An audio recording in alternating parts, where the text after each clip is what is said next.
मूल प्रकृति से प्राप्त करना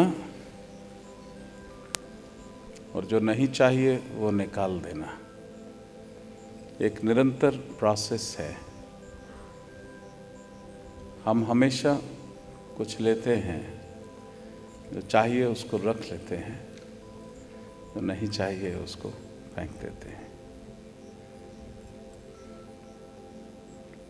ये दो प्रोसेस हैं। हमको निरंतर क्या चाहिए? कोई बोलेगा भोजन चाहिए, पानी चाहिए, श्वास चाहिए। वास्तव में इन तीनों से भी ऊपर उठना होगा। हमको चाहिए एनर्जी। हर क्षण हमें एनर्जी चाहिए। भोजन भी जो आप खाते हैं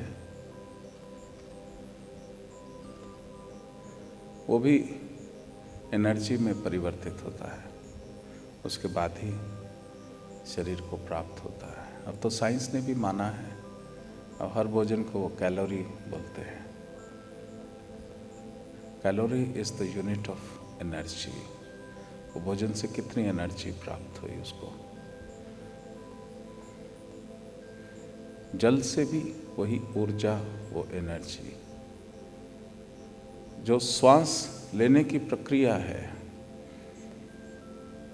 जब आप कॉन्शियसली सांस लेते हैं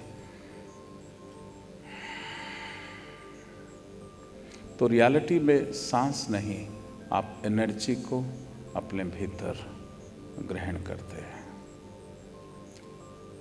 अगर आप सांस की तरफ ध्यान नहीं दे रहे, सांस ले रहे हैं, तो हवा अंदर जाएगी, हवा बाहर आएगी और थोड़ी एनर्जी अंदर जाएगी। अगर मैं आपसे कहूँ बिकम कॉन्शियस, जब आपसे कहता हूँ सांस के प्रति सजग हो, तो उसके पीछे मेरा कोई और उद्देश्य है। जैसे ही आप सजग हो गए, वो प्रोसेस ऑफ रिसीविंग एनर्जी वो इनिशिएट हो जाएगा। आप ऊर्जा, जो कॉस्मिक एनर्जी है, उसको आप लोग लेना शुरू कर देते हैं।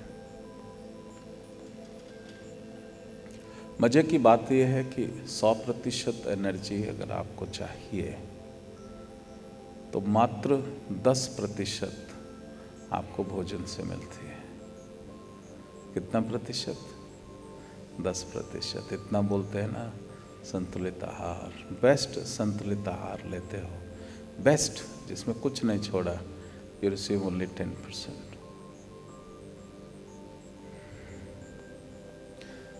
हवा से जो सांस भीतर लेते हो उससे 20% एनर्जी मिलती है। वो भी शायद उसके साथ कुछ एनर्जी अंदर चली गई। जब आप सजग हो गए तो वो ऊर्जा 20%। तो जो 100% आपको एनर्जी चाहिए, सिर्फ 30% एनर्जी आप ग्रहण करते हो। 70% आप करते ही नहीं। किसी को मालूम ही नहीं 70% how to tap that 70% energy. सिद्धों ने इस चीज को भली भांति जाना। वो मूल प्रकृति के जितने भी शक्तियां हैं वो उसका पान करते थे। They knew how to tap the energy. Solar energy का पान कैसे करना है, सूर्य की शक्ति का पान कैसे करना है, ये संभवी में मैं आपको सिखाऊंगा। और जिसमें आपको पारंगत अगर प्राप्त हो गई तो बड़ा आसान है। अब किसी चीज़ की आवश्यकता ही नहीं, बगैर खाए बगैर पिए, और भीतर पानी भी होगा, भीतर विटामिन्स, मिनरल्स, जो भी आप कह लो, कहाँ से आएंगे, प्रोटीन कहाँ से आएगा, सब आएगा।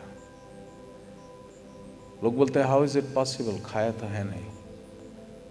तो मेरा उत्तर ये है कि धरती के अंदर जब वनस्पति उगती है तो उसमें वो carbohydrates, B complex, minerals, proteins, वो कहाँ से आता है?